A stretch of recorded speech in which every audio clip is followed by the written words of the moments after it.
Gold, trusted gold buyers. మీరు తాకట్టు పెట్టిన బంగారాన్ని విడిపించి ఈ రోజు ఉన్న మార్కెట్ ధరకు కొనబడను.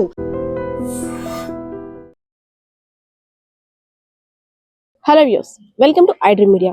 కొన్ని ప్రాంతాల్లో జరిగే గొడవలు చిన్న చిన్నగా ఉంటాయి, కానీ వాటి పరిణామం పెద్దగానే ఉంటుంది. అలాంటి ఇష్యూనే విజయనగరం జిల్లా డెంకాడ్ మండలంలో అయితే జరిగింది. ప్రసాద్ గారి కుటుంబంలో ఉన్నటువంటి ఒక చెట్టు, బత్తాయి చెట్టు. అంటే బత్తాయి చెట్టు వల్ల గొడవ ఏంటని మీకు అనిపించవచ్చు. ఆ గొడవ అంతటి కూడా కారణం ఒక చెట్టు. ఆ చెట్టు వీరింట్లో ఉంది, కాయలు వేరే వాళ్ళ ఇంట్లో పడుతున్నాయి. సో మా చెట్టు యొక్క కాయలు తెచ్చుకోవడానికి వెళ్ళిన మాపై విచక్షణ రహితంగా దాడి చేయడంతో పాటు అసభ్యకరమైన పదజాలాలతో తిట్టడము, అంతేకాకుండా అసభ్యకరంగా ప్రవర్తిస్తున్నారంటూ ఫిర్యాదు చేయడానికి వచ్చారు. సో అంటే చెట్టు కాయలు తెంచుకోవడానికి వెళ్తే ఎందుకు ఇష్యూ అనుకుంటున్నారు కదా. నా పక్కన చూస్తున్నారు కదా, ఒక ప్రెగ్నెంట్ లేడీ ఉంది. అది నారింజ చెట్టు. నారింజ కాయలు పుల్లగా ఉంటాయి కాబట్టి ప్రెగ్నెంట్ లేడీస్ కి కోరిక ఉండడం సహజం. అవి తేయడానికి వెళ్ళినటువంటి కుటుంబ సభ్యులపై వాళ్ళు విచక్షణ రహితంగా దాడి చేస్తూ మన విజువల్ లో చూడొచ్చు ఎంత మూర్ఖంగా ప్రవర్తిస్తున్నారంటే, ప్రైవేట్ పార్ట్స్ చూపిస్తూ ఇక్కడ ఉన్న వాళ్ళందరినీ కూడా భయభ్రాంతులకు గురి చేస్తున్నాడు ఎవరైతే అవతల వ్యక్తి యొక్క కుటుంబ సభ్యుడు ఉన్నాడో. సో ఇదే అంశానికి సంబంధించి అయితే మాత్రం ఈ రోజు విజయనగరం జిల్లా ఎస్పీ గ్రీవెన్స్ కి అయితే మాత్రం కంప్లైంట్ ఇవ్వడానికి వచ్చారు. ఒకసారి మాట్లాడదాం మా కుటుంబ సభ్యులతో. అమ్మా, అసలు ఏంటి ఇష్యూ ఏంటి? అంటే చెట్టు కాయలు గొడవ అనడానికి కూడా కాస్త ఫన్నీగా ఉన్నప్పటికీ, కానీ మీరు ఇంతవరకు వచ్చారంటే అందులో ప్రెగ్నెంట్ లేడీ అక్కడ నుండి కంప్లైంట్ ఇవ్వడానికి వచ్చారంటే ఇష్యూ చాలా సీరియస్ అని అనిపిస్తుంది. ఏంటయిందమ్మా? యాక్చువల్లీ మా అత్తగారు అయితే చాలా ఇబ్బంది పడ్డారు. నాకు ఇష్టం అనుకొని ఆవిడ వెళ్ళి ఆవిడకి ఆ సమయంలో చూస్తే మా ఆయన గారు రాకపోతే మా అత్తగారు చనిపోదును. అది అయిపోయింది, కేసు అయిపోయింది, వెళ్తున్నామని టైంకి ఆ కేసు వాపస్ తీసుకుపోయేసరికి ఇక్కడ నుంచి ఎలాగైనా వీళ్ళు పంపించాలి, వాపస్ తీసుకోవట్లేదు. ఎలాగైనా ఇప్పుడు ఈ అమ్మాయి ప్రెగ్నెంట్ కదా, ఈ అమ్మాయి ద్వారా వెళ్దామని చెప్పేసి ఆ అబ్బాయి వచ్చేసి మేము బయటికి వెళ్ళి పిల్లని అలా బయటికి వెళ్ళేసరికి మా ఆయన వచ్చేసరికి 11 అవుతుంది. 11 ఇంకా రావట్లేదు కదా అనుకుని వెళ్ళేసరికి అతను తాగేసి వస్తాడు. రోజు తాగేసి వచ్చేసి ఆ ప్రైవేట్ పార్ట్ వెంటనే బట్టలు ఇప్పేసి ఉంచేసరికి పాపకి లోపల పంపించి నేను అడిగాను, ఏంటి ఇలా చేస్తున్నావు, నీకు బుర్ర ఉందా లేదని అడిగితే, నేను ఇలాగే చేస్తాను, నీ ఇష్టం ఉన్నట్లు చెప్పుకో, కావాలంటే నీకు చంపుతాను, బయటకు రాకుండా చేస్తాను, ఎక్కడి నుంచి ఖాళీ చేస్తారా లేదా మీరు, లేదా కేసు వాపస్ తీసుకుంటారా లేదా అనుకుని చెప్పేసి బెదిరిస్తున్నాడు. మా ఆయన వచ్చేసరికి నేను చెప్పాను. సీసీ కెమెరా చూసేసరికి మేము ఆ నెక్స్ట్ రోజు వెళ్ళేసి కంప్లైంట్ ఇచ్చాం సార్కి. కంప్లైంట్ ఇచ్చేసరికి వాళ్ళకి పిలిచేసరికి వాళ్ళు రాలేదు. మార్నింగ్ ఈవినింగ్ ఆ తర్వాత రోజు కూడా మేము వెళ్ళి అక్కడ చాలాసేపు కూడా కూర్చున్నా కూడా వాళ్ళకి ఫోన్ చేసి పిలిచేసరికి ఆ అబ్బాయి వచ్చేసి నాకు ఇలాగా మెంటల్ ఉంది, నేను ఇలా మెడిసిన్ వాడుతున్నానని చెప్పేసి అంటున్నాడు. ఆ రోజు నైట్ వచ్చేసి కూడా మళ్ళీ తాగేసి మెడిసిన్ వాడుతున్నాను అనేసి చెప్తున్నాడు. కాబట్టి అలాంటి వ్యక్తిని చాలా జాగ్రత్తగా వారి యొక్క కుటుంబ సభ్యులు కూడా చూసుకోవాలి. అంటే ప్రెగ్నెంట్ లేడీస్, అందులోని చిన్న పిల్లలు, మహిళలు, మీరుంటున్న టైంలో అలా మానసిక స్థితి సరిగ్గా లేనటువంటి వ్యక్తిని బయట తిరగడం వల్ల మీలాంటి వాళ్ళు కూడా చాలా ప్రమాదం కదా. ఆ విషయం మీద ఎప్పుడు ఆ ఫ్యామిలీతో డిస్కస్ చేయలేదా? యాక్చువల్లీ ఆ ఫ్యామిలీతో మేము అంతగా మాట్లాడము. ఈ చిన్న చిన్న గొడవలతోనే వాళ్ళతోని మాకు చాలా దూరంగా ఉంటాము. ఆ ప్లేస్ కోసం వాళ్ళు ఎందుకు అంత ఇదవుతున్నారో మాకు అర్థం కావట్లేదు. ఏరియా పేరు ఏంటమ్మా? ఎక్కడ ఉంటున్నారు మీరు? ఇంట్లో ఎంత మంది ఉంటారు? మేము డంకాడ మండలం, మాది చింతలవలస, 5th బెటాలియన్ దగ్గర. మేము మా ఫ్యామిలీ అంటే మా ఆయన, నేను, మా అత్తగారు, పాప ఉంటాము. బావగారు అయితే వేరేగా ఉంటున్నారు. ఆ సమయానికి బావగారు ఫోన్ చేసేసరికి వస్తున్నారు. అతను లేని గొడవల్లో కూడా లేరు. అతని పేరు కూడా మాకు కేసుల్లో పెట్టేశారు. అంటే ఎవరైతే మన ముందు ఉన్నారో ప్రెగ్నెంట్ లేడీ, వీళ్ళ యొక్క చెట్టు కాయలు పక్కింట్లో పడ్డాయి అనేసి అని, ప్రెగ్నెంట్ లేడీ కాబట్టి ఆ కాయలు తినాలి అనే ఆశతోటి వాళ్ళ అత్తగారు ఆ ఇంటికి వెళ్తే ఆ కుటుంబ సభ్యులు దాడి చేశారు. దాడి చేసిన తర్వాత సో దానికి సంబంధించి వీళ్ళు కూడా కంప్లైంట్ ఫైల్ చేశారు. అప్పటి నుండి కూడా కంప్లైంట్ ఫైల్ చేసినందుకు గ్రెడ్జ్ పెట్టుకొని ఎలా అయినా సరే కంప్లైంట్ బ్యాక్ చేయాలి, లేదంటే నా ప్రతాపం ఏంటో చూపిస్తాను. అదేవిధంగా నేను చేసిన ఏ పన్నైనా సరే సమర్థించుకోవడానికి నా మానసిక స్థితి, ఆరోగ్య పరిస్థితి లేదు అంటూ నేను కూడా సర్టిఫికేట్స్ తెచ్చుకొని ప్రూవ్ చేసుకుంటానంటూ వీళ్ళు బెదిరిస్తున్నాడు. అదే విధంగా ఇప్పుడు మనం లేడీస్ తో మాట్లాడాం. ఆ ఇంటి పెద్దలైనటువంటి ప్రసాద్ గారు, ఎందుకంటే కంప్లైంట్ ఫైల్ చేయడానికి వచ్చారు వీళ్ళంతా కూడా. సార్ ఏంటి సార్ అసలు ఇష్యూ ఏంటి? ప్రెగ్నెంట్ లేడీ ఈ టైంలో ఇలా రావడం అంటే అసలు ఆవిడ అందులోని చాలా భయభ్రాంతులకు గురైపోయింది. ఆవిడ హెల్త్ ఇష్యూ ఒక పక్క అయితే, లోపల ఉన్న బేబీ ఇలాంటివన్నీ ఇష్యూస్ ఫేస్ చేయాలంటే కొంచెం కష్టం కూడా. ఏంటి సార్ ఇష్యూ ఏంటి? ఏం లేదు మేడం, నిజంగా చెప్పాలంటే వాళ్ళ నాన్నగారు ఎక్స్పైర్ అయిపోయి కూడా 2 months అవుతుంది. ఆ బాధలోనే ఆ అమ్మాయి ఉందన్నమాట. అక్కడ బాధపడకుండా మన ఇంటి దగ్గర తెచ్చుకొని ఉంచాలనే ఉద్దేశంతో మన ఇంటి దగ్గర తీసుకొచ్చి ఉంచాం. ఉంచిన తర్వాత ఏం జరిగిందంటే జనవరి నెలలో మేడం 12వ తారీఖు మేడం, 12-11 తారీఖుల్లోనే ఆదివారం ఆ రోజు అమ్మ చర్చికి వెళ్ళి వచ్చింది. చర్చికి డ్రాప్ చేశాను, చర్చికి వెళ్ళి వచ్చింది. చర్చికి వెళ్ళి వచ్చిన తర్వాత నేను ఇంటికి వెళ్ళిపోయాను. ఇంటికి వెళ్ళిపోతే మా మేనగోడలు ఫోన్ చేసింది అనమాట. మామూలు నాకు భయం వేస్తుంది, ఇంటి ఎదురోళ్ళు అమ్మమ్మ నారింజ పళ్ళు ఏరడానికి వెళ్తే కర్రతోటి బెదిరిస్తున్నారు, మర్యాదగా ఎక్కడి నుంచి వెళ్తారు లేదని బెదిరిస్తున్నారు అని చెప్పేసి కాల్ చేసింది మేడం. అమ్మమ్మకి వచ్చమని చెప్పమ్మా అనేసి నేను ఫోన్ పెట్టేసాను, నేను బయలుదేరి వస్తున్నాను అనేసి. ఈలోపు సెకండ్ కాల్ చేసింది. అమ్మమ్మకి బ్లడ్ వచ్చేస్తుంది, కళ్యాణ్ మామకి కూడా కొట్టేస్తున్నారు, వాళ్ళ చేతిలో ఉన్న కర్ర లాగేసరికి అమ్మమ్మకేమో మాదిరి కింద ఎలక్ట్రికల్ పోల్ కి గుద్దించి కాలు పట్టుకొని మొత్తం లేడీస్ అందరు కలిపి ఈట్ చేశారండి. ఆల్రెడీ అంటే పక్కన అది కబ్జా చేసిన ల్యాండ్ అండి వాళ్ళది, రికార్డెడ్ గా లేదు అది. అది ఎక్కడ మేము ఆ ల్యాండ్ లోకి వెళ్తాం అనేసి ముందుగా వాళ్ళు స్టెప్ వేసుకొని మాకు అటాక్ చేస్తున్నారు అనమాట. ఆ లోకల్లో ఒక 2 పెద్ద మనుషులు ఉన్నారు, వాళ్ళు సపోర్ట్ తీసుకొని వాళ్ళు ఏదైనా చేయడానికి రెడీగా ఉన్నారండి. మేము ఎలాగైనా పంపించేస్తాం, ఏ ఎవిడెన్స్ లేదు, ఏ గొడవకైనా సరే మాకు ఒక సపోర్ట్ ఉంది అని చెప్పేసి వాళ్ళు చాలా ధైర్యంగా అటాక్ చేస్తున్నారండి. దేనికైనా సరే అటాక్ చేస్తున్నారు అనమాట. సరే ఆ గొడవ అయింది.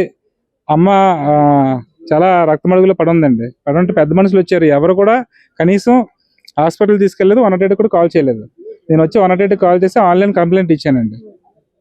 తనకు తీసుకెళ్తే ఆ పెద్ద మనుషులు వచ్చి వాళ్ళు హాస్పిటల్కి వెళ్ళారు కదా, మీరు కూడా వెళ్ళి ఎమ్మెల్సీ చేసుకుని మీరు ముందెళ్ళి డెంకర్కాల్ పోలీస్ స్టేషన్కి వెళ్ళి కంప్లైంట్ ఇవ్వండి అని చెప్పి వాళ్ళకి సలహాలు ఇచ్చారు. మాకన్నా ముందెళ్ళారు.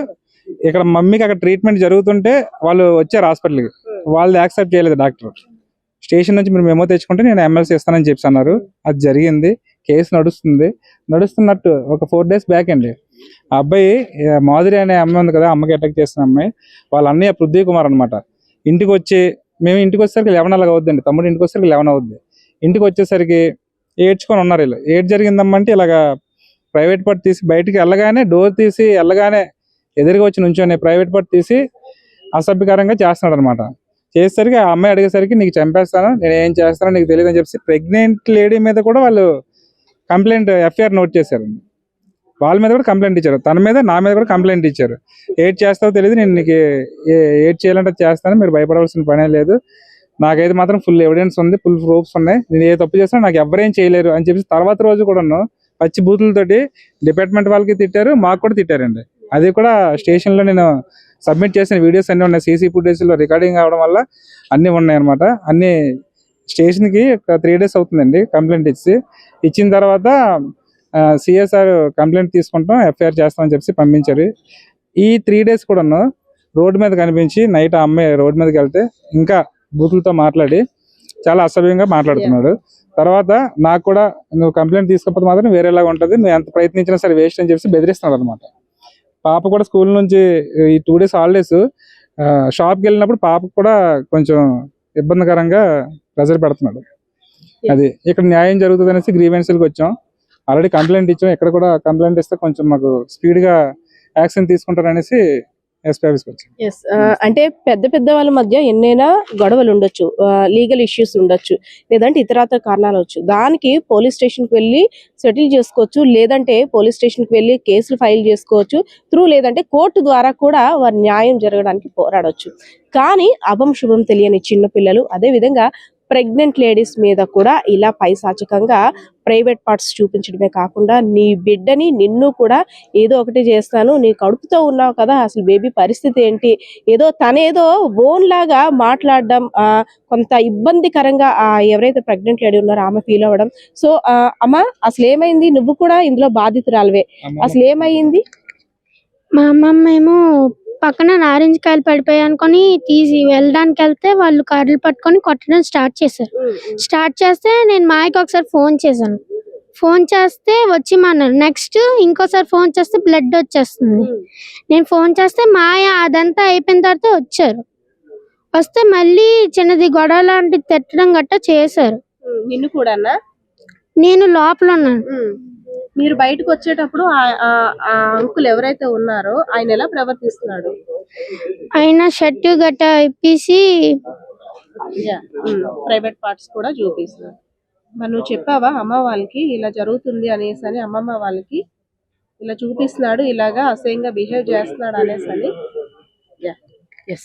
చిన్నపిల్లల్ని ఇంతకు మించి మనం ఇంకేం అడిగినా, ఎందుకంటే అందులోని ఆడపిల్లల గురించి మనం చాలా జాగ్రత్తలు తీసుకోవాల్సిన వయసులో తనకు కూడా అంత చండాలంగా ప్రైవేట్ పార్ట్స్ చూపిస్తూ అంత వల్గర్ గా బిహేవ్ చేస్తున్నాడు అంటే ఇది కూడా ఒక ఆలోచించాల్సిన విషయమే. ఎందుకంటే పాప చెప్పుకోలేని పరిస్థితిలో ఉందంటే రేపు పొద్దున్న బయటికి ఒంటరిగా వెళ్ళేటప్పుడు నేను ఒక స్కూల్కి వెళ్ళినా చేసినా నాకేంటి భరోసా అని ప్రశ్నించినా ఆశ్చర్యపోనక్కర్లేదు. అమ్మ అసలు ఆ రోజు గొడవలో ఫస్ట్ మీ కారణంగా స్టార్ట్ అయింది గొడవ. నారింజకాయలో బత్తాయికాయలో తేయడానికి వెళ్ళినప్పుడు మీ మీద అటాక్ చేశారు. అది ఎప్పుడు చేశారు, ఎన్నాళ్ళు అవుతుంది? జనవరి 1 కమ్మా, 1వ నెలలోని పండగ ముందమ్మా. పండగ ముందంటే 12వ తారీఖున 11వ తారీఖున ఆదివారం వెళ్ళొచ్చానమ్మా. వెళ్ళొస్తే నారింజకాయలు కనుక్కొని మా కోడలు అడిగింది అనుకొని వెళ్ళాను. వెళ్తే వాళ్ళేమో ఎప్పటి నుంచి కాజేసుకుని ఉన్నారు. వాళ్ళ ఇల్లు కూడా కాదమ్మా, అది పక్కన ఖాళీ స్థలము. ఆ గోడ వెనకాల, మా గోడ వెనకాతల పడిపోయి ఉంది నారింజకాయలు. అది తీయడానికి వెళ్తే వాళ్ళు ముందే ప్లాన్ చేసుకుని ఉండొచ్చు మేడం. అవి కొట్టేశారు, కర్రలు పట్టుకొని కొట్టారు. కర్రలు పట్టుకొని కొట్టిన తర్వాత నేను వాంటింగ్ అయింది, నేను పడిపోయాను. పడిపోయిన తర్వాత ఇంకా నేను పడిపోయిన దానికి క్షమించకంటున్నాను. ఇంకా వచ్చేమో మాధురి ఏమో సిమెంట్ పూలకి వేసి గుద్ది ఈడ్చేసి ఏరియా అంతా కూడా 5th బెటాలియన్ అంటే మాక్సిమం అంతా కూడా పోలీస్ కుటుంబాలు అక్కడ ఉంటాయి. సో ఇంత ఇష్యూ జరుగుతుంది, ప్రెగ్నెంట్ లేడీ మీద దాడి చేశారు. ప్రెగ్నెంట్ లేడీ దగ్గర అసభ్యకరంగా ప్రవర్తించడంతో పాటు చిన్నపిల్లల దగ్గర కూడా అలా బిహేవ్ చేస్తున్నారు. మరి చుట్టుపక్కల అంతా కూడా పోలీసు వాళ్ళు కదా, మీరు మరి పెద్ద మనుషుల ద్వారా ఏమీ అతనికి భయం చెప్పే ప్రయత్నం చేయలేదా?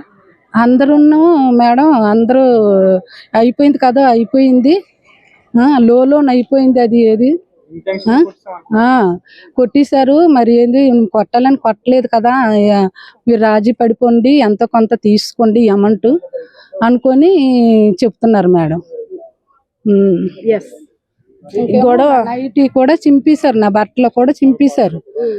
చింపేసి చచ్చిపోతాను పిల్ల మాధురి బేబీ పృథ్వీ వాళ్ళ బ్రదర్ అలా అతను అదే ఒక అతను మానసిక పరిస్థితి సరిగ్గా లేదు అనేసి బానే ఉందమ్మా. ఆడి బానే ఉంది. పోలీస్ స్టేషన్ లో అలా చెప్తున్నాడు, నటిస్తున్నాడు. ఈ బుక్ తీయడం ఆ పిచ్చోడ్లా నటిస్తున్నాడు పోలీస్ స్టేషన్ లో ఎస్సీ ముందు. అంటే మీతో ఈ గొడవ అయిన తర్వాత ఎలా బిహేవ్ చేస్తాడు?